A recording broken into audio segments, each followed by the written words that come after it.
যুব Asia cup হকিতে বাংলাদেশের চমক। ওমানের মাস্কটে নিজেদের তৃতীয় ম্যাচে শক্তিশালী মালয়েশিয়ার সাথে ২-২ গোলে ড্র করেছে মওদুদুর রহমান শুভর দল।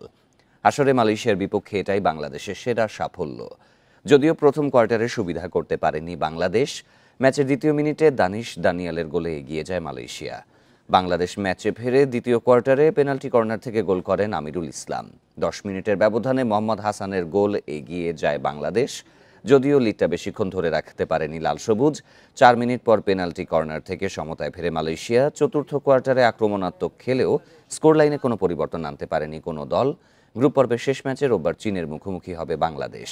আসরের ফাইনাল ৪ঠা ডিসেম্বর।